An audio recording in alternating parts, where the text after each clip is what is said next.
Passou da fase de a gente achar que nós somos a última bolacha do pacote do biscoito, a última Coca-Cola. Para com isso, irmão. Nós não somos o propósito. Nós não somos a causa principal. Jesus é o centro. Dele, por ele, são todas as coisas. E o que é que a gente faz? Ele já deu o Espírito Santo. Ele já nos habitou. Então a gente aguenta, irmão. Pega a tua mochila aí, ó, e fala, eu aguento. Por quê? Porque não depende somente de mim. O Espírito Santo me habita.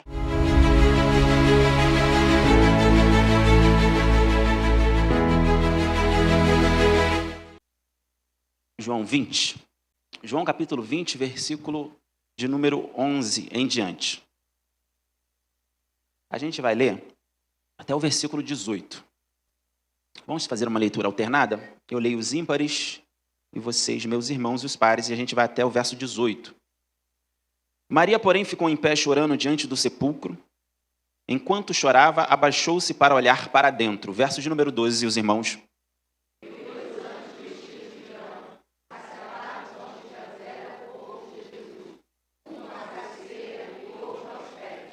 E eles lhe perguntaram, mulher, por que choras? Ela respondeu, porque levaram o meu Senhor, e não sei onde o puseram. Verso 14, os irmãos.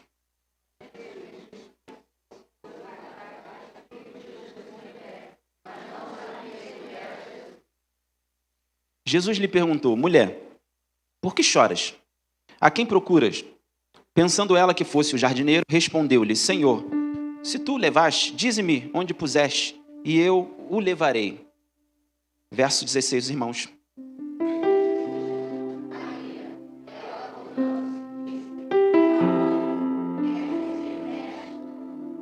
E Jesus disse-lhe ainda, não me segures, pois ainda não voltei para o Pai, mas vai aos meus irmãos e dize-lhes que estou voltando para meu Pai e vosso Pai, meu Deus e vosso Deus. Verso 18, os irmãos.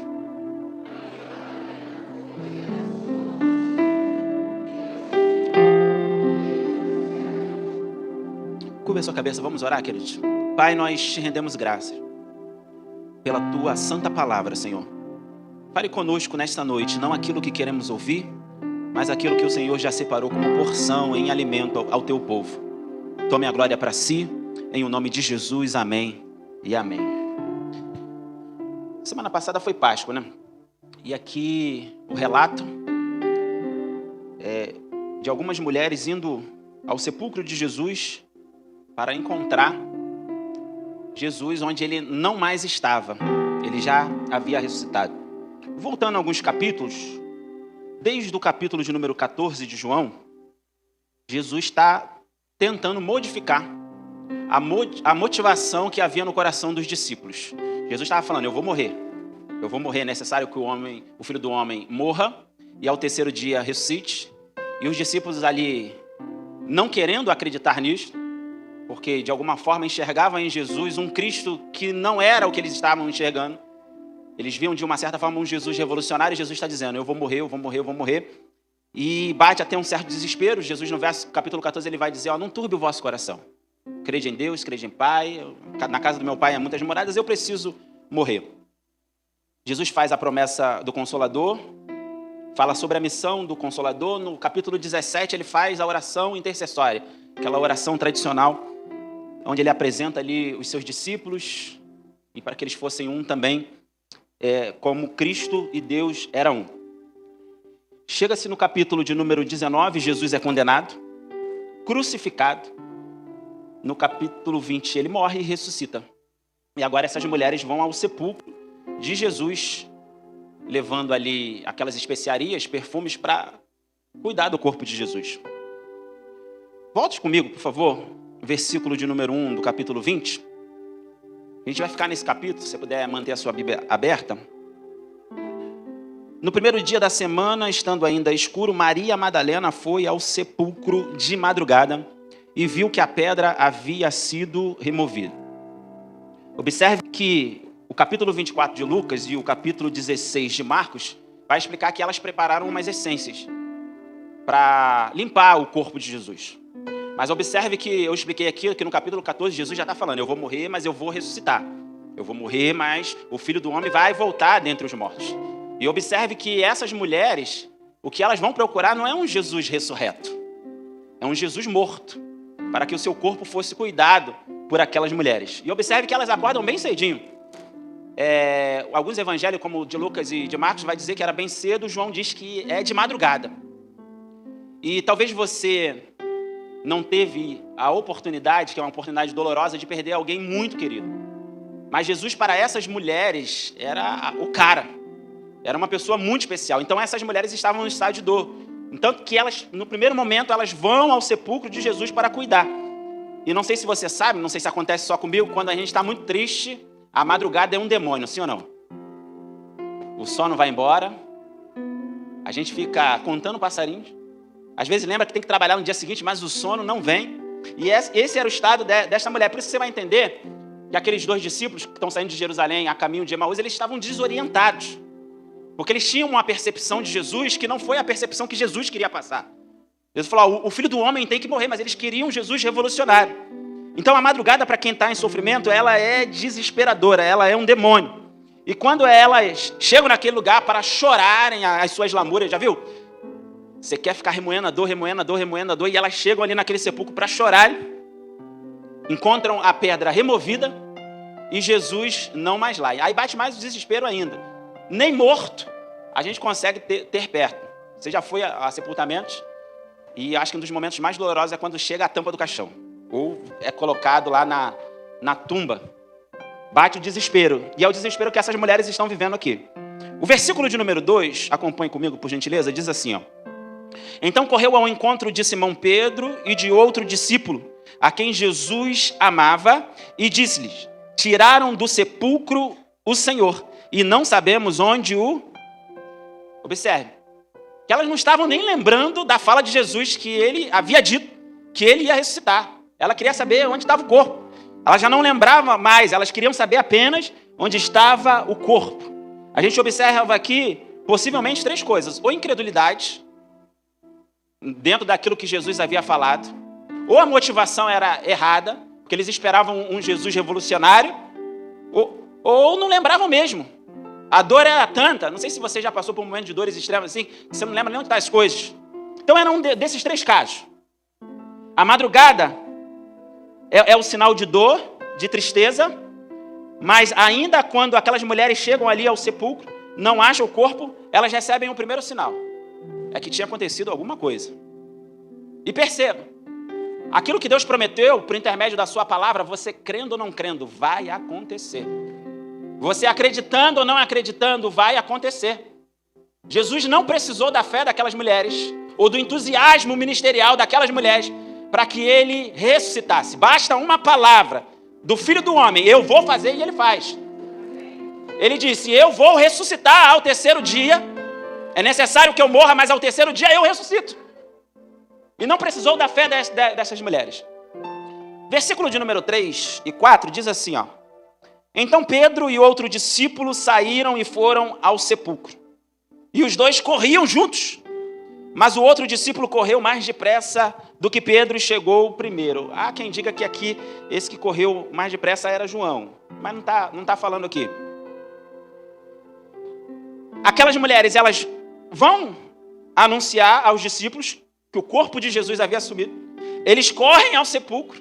E observe, eles também não correm para o sepulcro, pastorzão, crendo na promessa que Jesus tinha dito que ele havia de ressuscitar. Não, eles queriam saber o que tinha acontecido. É igual aquela pessoa que a gente chega para ela e fala que tem um problema. Aí já viu aquelas pessoas entusiasmadas? Geralmente tem muita vontade de ajudar. Você já conhece pessoas assim? Às vezes não tem capacidade nenhuma. É só um entusiasmo. Eu tô aqui, pode contar comigo. É mais ou menos assim, às vezes eu tô na rua, eu gosto de brincar com alguns jovens e adolescentes. E aí, pastorzão, como é que você tá? Pô, não tá nada bem. Aí eles olham assim. Eu não, só queria saber se você estava na atividade. Então, há muita vontade de ajudar. Os discípulos até correm. E eles chegam no sepulcro, versículo de número 5. Um abaixa para ver os panos de linhos deixados ali, mas não entra. Já Simão Pedro, que o seguia, entrou no sepulcro. Geralmente são os mais afobados. Não, vamos embora, o que aconteceu? Vamos resolver. Pedro entra no sepulcro, vê os panos de linho também deixados ali. Então aqui a gente já aprende 2 coisas. que tem gente que vai ver o nosso problema, vai ver a situação para entender, mas não vai conseguir fazer nada. E já tem outros que vão até entrar no nosso problema, mas também não vão conseguir resolver nada. Porque tem coisas que é para Deus. Deus quer trazer a revelação aos seus discípulos, por isso todo o cenário está montado para que eles entendessem que aquilo que Jesus prometeu, ele já tinha cumprido, que Jesus aqui já tinha ressuscitado. Versículo de número 7 diz assim, viu também que o lenço que fora colocado sobre a cabeça de Jesus não estava com os panos mais dobrados, em lugar à parte. Então o outro discípulo que chegara primeiro ao sepulcro também entrou, viu e creu. Tem outros que vão ficar de fora, vão olhar para entender a situação. Mas quando ele entra na situação, ele começa a entender. Porque o entendimento tem que vir, irmãos. Se é Deus que está nos fazendo passar por tribulações, tem um propósito. Se é Deus, porque tem um famoso, você vai entender o que eu estou falando, sarna para se coçar. Ninguém mandou ele se enfiar naquela situação, ele vai lá, aí pega a bendita da coceira e pergunta, pastor, me ajuda, não sei por que aconteceu. Você é sonso, filho. Mas tem a tribulação que gera experiência, que vai... Romanos capítulo 5 vai nos falar sobre isso. Quando, no versículo de número 8, o outro discípulo, ele entra, ele vê a situação, ele lembra.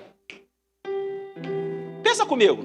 A gente está aqui nesse cenário, soa a trombeta. Como é que tu ia ficar todo? Primeiro que tu ia subir, filho. O Espírito Santo está dentro? Se está dentro, você sobe, filho. Se não estiver dentro, aí, filho. Não quero entrar nessa parte, não. Tem uns que creem que vai antes, outro vai depois. Eu creio que vai ser uma volta só e Jesus vai embora. Então o discípulo, ele viu o propósito. No versículo de número 9, ele explica, o escritor a João, porque ainda não entendiam a escritura, segundo a qual era necessário que ele ressuscitasse dentre os mortos. Ou seja, tem coisas que são necessárias para que seja revelada a palavra de Deus sobre as nossas vidas. Há sofrimentos necessários para que a promessa de Jesus Cristo se manifeste em nossas vidas. E isso é maturidade cristã, de entender que este sofrimento tem um propósito. Essa dificuldade tem um propósito. Então para de ficar pensando em abandonar a fé, isso daí é para crente mimado. Por quê? Não é porque eu estou tripudiando do teu sofrimento. Irmão, quem não tem sofrimento, atire a primeira pedra. Todos nós passamos por dificuldades, com um propósito, crescermos, amadurecermos, e no caso dos discípulos aqui, entender que tinha uma promessa. Quando o outro discípulo entra, ele vê a situação, ele, entendi. Ele ressuscitou. E quando a gente entende, e esse é o legal do sofrimento, quando a gente vai para Deus, para entender, mediante a sua palavra, ou mediante a oração, que a gente descansa em meio ao caos. Já viu aquelas pessoas? Paulo está cantando nas costas dela, ela está calmo, sereno e tranquilo, sinto descanso nesse viver. Observe o versículo de número 10. Então os discípulos voltaram para casa. Entendeu a situação? Entendeu o cenário? Para casa, descanso. Porque quem não entende o propósito da palavra, o Deus que serve, vai andar um tanto quanto perturbado, irmãos. Vai continuar num sofrimento, num choro constante. Observe o versículo 11, 12 e 13. Maria, porém, ficou em pé, chorando diante... Por que ela está em pé ainda, chorando diante do céu? Porque ela não tinha entendido. Ela não tinha lembrado. Irmãos, quem veio aqui passar tempo? Quem veio aqui perder tempo? Mas quantos vieram aqui com o entendimento? Que a gente veio adorar um Deus que vive e reina para todos sempre. Mesmo com a vida toda arrebentada, lágrimas nos olhos, tribulação para lá e para cá, mas nós servimos a um Deus que não nos faz perder tempo. Quem não entende, chora, Senhor, lembra-te de mim quando entras no teu reino. Mas quem entende, isso aqui vai me fazer crescer. Toda honra, toda glória seja dada ao nosso Senhor. Maria está lá chorando diante do sepulcro. E enquanto chorava, abaixou-se para olhar para dentro. E viu 2 anjos vestidos de branco, sentados onde estivera o corpo de Jesus, um à cabeceira e outro aos pés. E eles lhe perguntaram: mulher, por que choras? Ela respondeu: porque levaram o meu... Os discípulos já tinham entendido toda a história. Levaram o meu Senhor, levaram o meu Senhor. São aquelas pessoas, eu sei que não é você, que Deus já falou, já liberou a sua palavra, já liberou o seu Espírito, mas a gente está, ó céu, ó vida, ó céu, ó vida. Por que é D1 ainda? Por que não vira D2? Elas continuam lá chorando diante do sepulcro. Então, sem entendimento e com incredulidade, a gente vai continuar num sofrimento sem propósito, sem entendimento. E em alguns momentos vai se tratar até de falta de fé.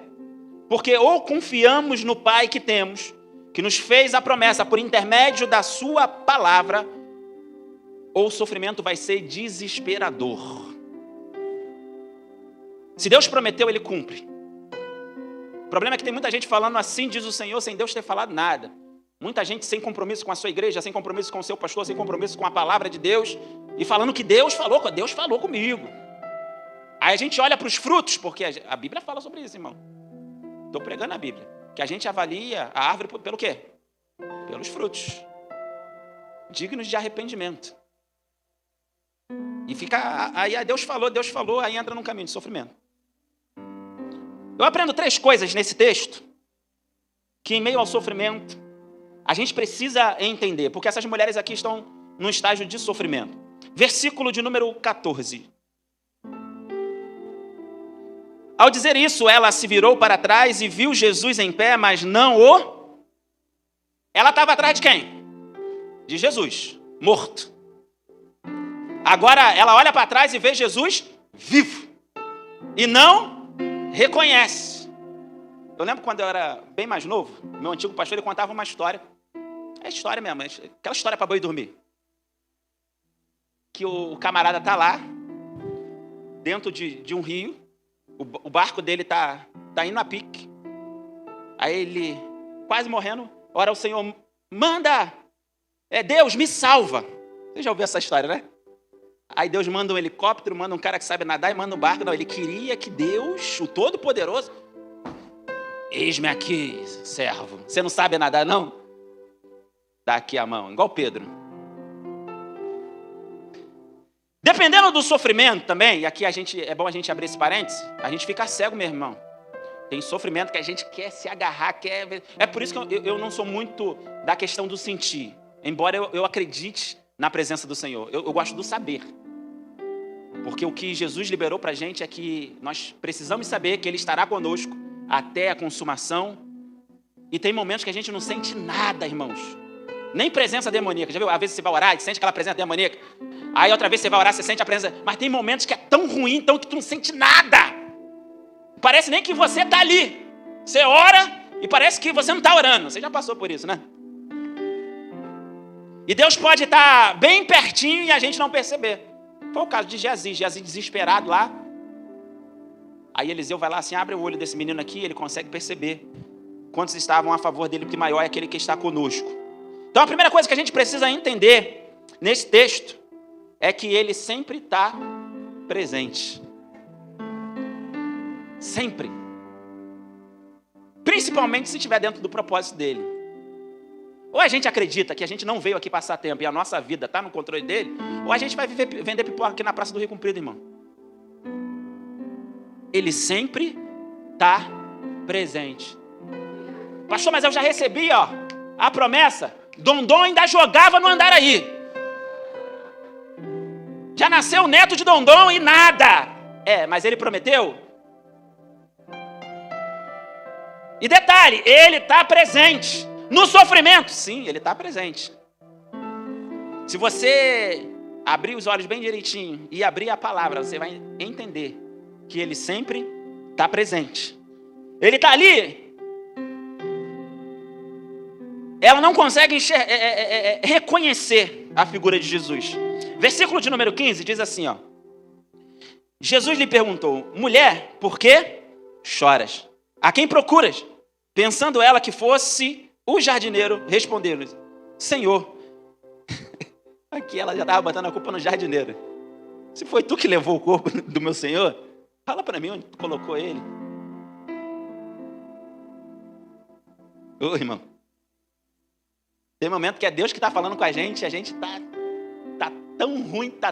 Ô, glória.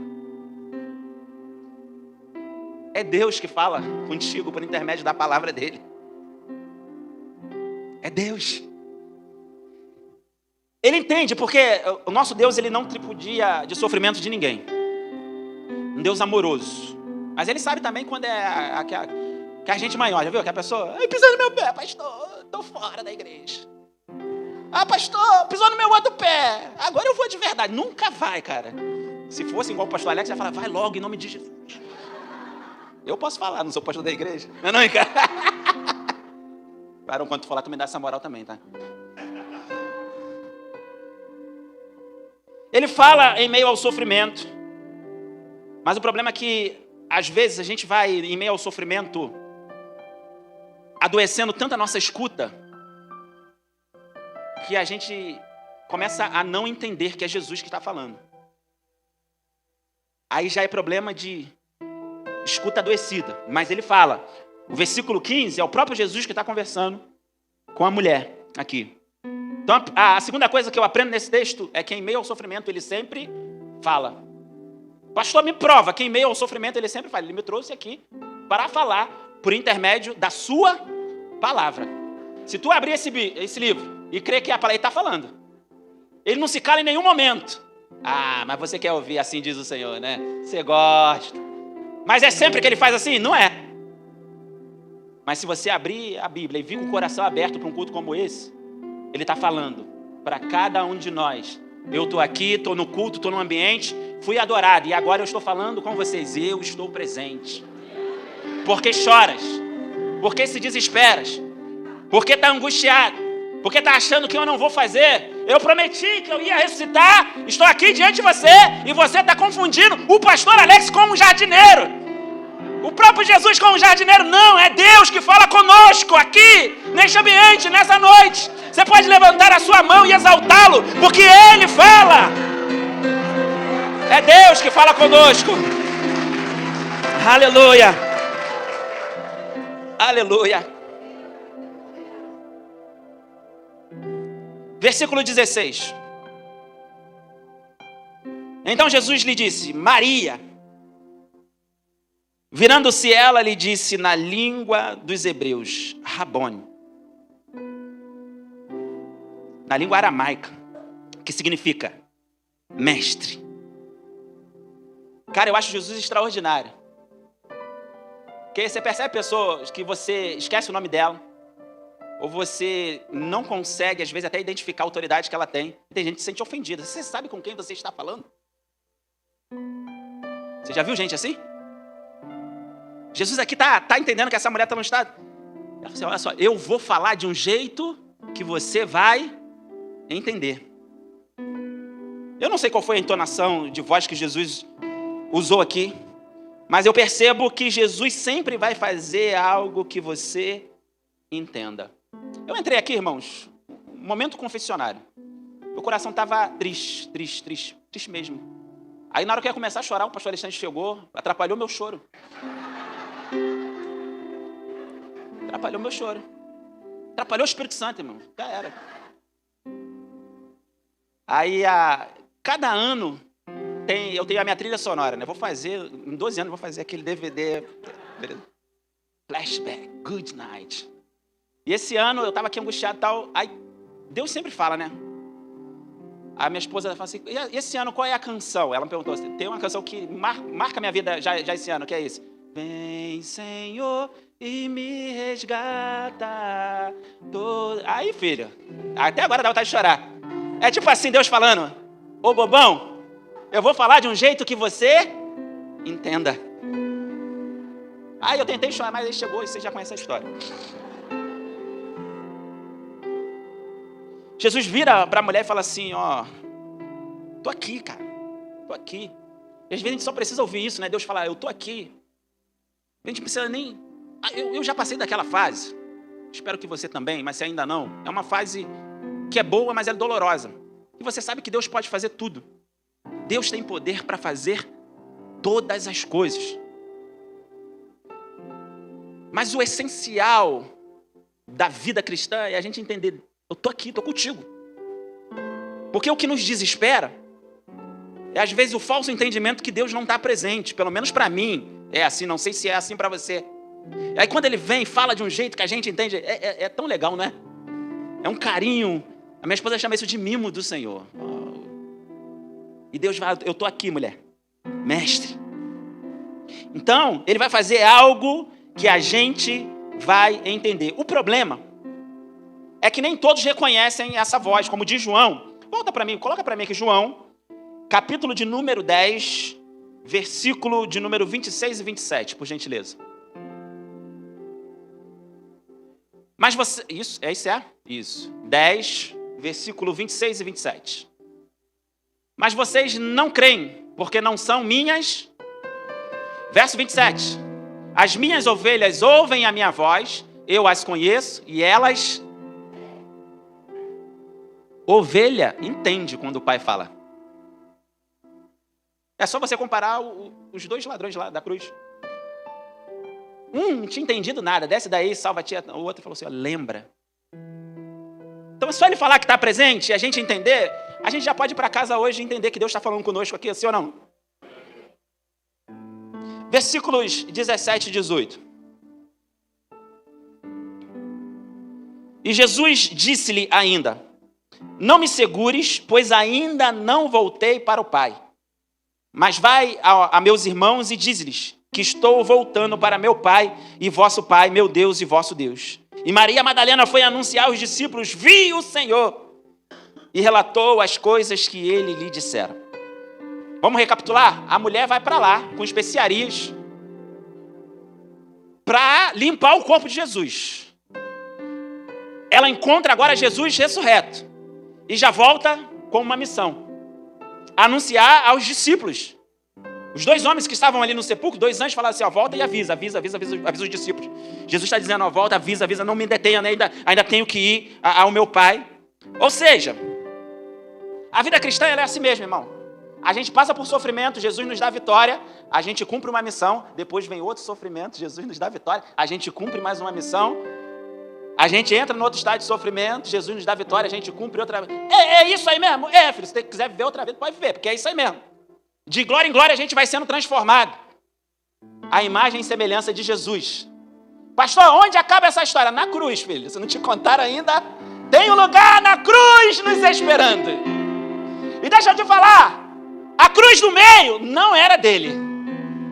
Você pode bater no peito e falar assim, era meu lugar. Mas Jesus já foi. O preço que ele pagou, ninguém pode pagar, é de graça. Não foi de graça, mas é de graça. Ele já pagou. Mas agora, ser parecido com ele, aquele que quiser vir após mim, negue-se a si mesmo. Tome a sua cruz. Aí você sabe o que acontece lá no teu Gólgota? Você morre. Pô, pastor, pensei que eu ia acabar essa vida milionária. Quem sabe, se estiver no propósito. Mas você morre para uma vida muito melhor.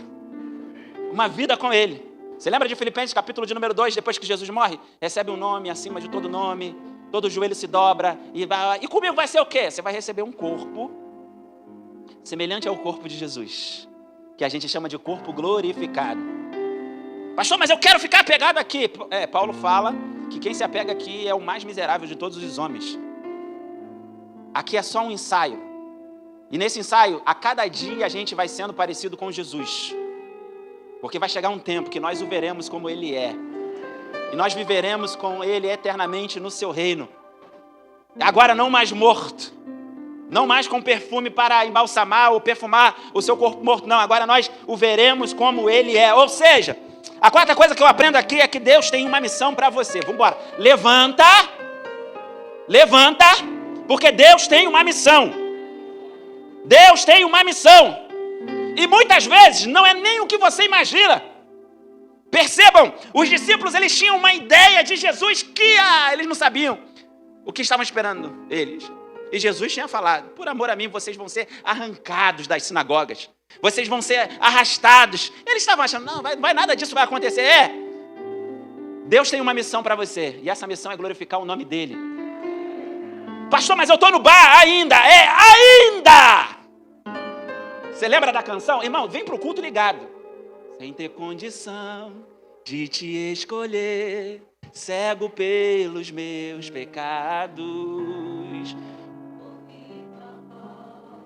dizendo eu vim te buscar e te salvar. Pastor, só depende de mim, nunca dependeu de você. É por isso que tem ovelhas da gente que vem cultuar aqui, aí não sabe que o pastor dela vai pregar aqui, e tá lá na galeria ouvindo. E tem outra ali, ó, também ouvindo. Você não tá na galeria, você tá aqui, mano. E quando Jesus quer falar, ele me traz de lá para cá. Né, Iris? Glória a Deus. Aqui também é a minha casa. Pode ficar à vontade, mano. Pode ficar à vontade. Se quiser, tem um mais lá que eu posso mandar para cá também, mano. Então tem uma missão. Aguente firme, porque o nosso sofrimento tem um propósito. E eu encerro aqui, irmãos. Passou da fase de a gente achar que nós somos a última bolacha do pacote do biscoito, a última Coca-Cola dela. Para com isso, irmão. Nós não somos o propósito. Nós não somos a causa principal. Jesus é o centro. Dele, por ele, são todas as coisas. E o que é que a gente faz? Ele já deu o Espírito Santo. Ele já nos habitou. Então a gente aguenta, irmão. Pega a tua mochila aí, ó, e fala, eu aguento. Por quê? Porque não depende somente de mim. O Espírito Santo me habita. Ô, irmãos, pensa comigo. Há um mês atrás você pensou em desistir. Isso aqui não é revelação não, tá, irmão? Também não é mãe de nada, não. Há um ano atrás você pensou em desistir. Há 2 anos você pensou em desistir. Aí você falou, não quero mais saber de nada de igreja, não quero saber mais nada de ser crente. E se você vai pensando em desistir constantemente. Aí você está aqui hoje. Aí você não entende nem por que você está aqui hoje. Mas Deus já sabia, por isso que Ele enviou o Espírito dele.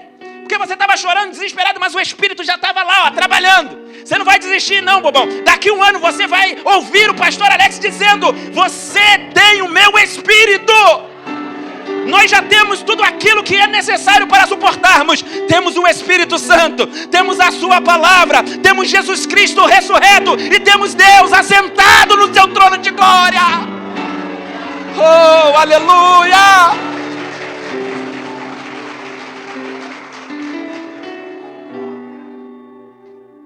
Aleluia! Então a gente já tem o necessário. Pastor, eu estou proibido de chorar, não chore, mas chore com esperança. Posso pensar em dizer, pode, bobão, mas se tu é um escolhido de Deus, tu não vai desistir. Tu vai fazer, pronto e acabou. Quem é o Senhor para me mandar? Eu não sou ninguém, mas Deus manda, irmãos. Ele manda, por isso Ele é Deus. Ele não pede, Ele manda. Ele ordena, Ele é Senhor das nossas vidas. Que Deus abençoe você, que Deus abençoe a sua casa. Termina essa palavra dizendo para você, não vá para o sepulcro chorar o corpo de Jesus morto, não. Olhe para o alto, porque Ele vive e reina e está sentado à destra de Deus Pai.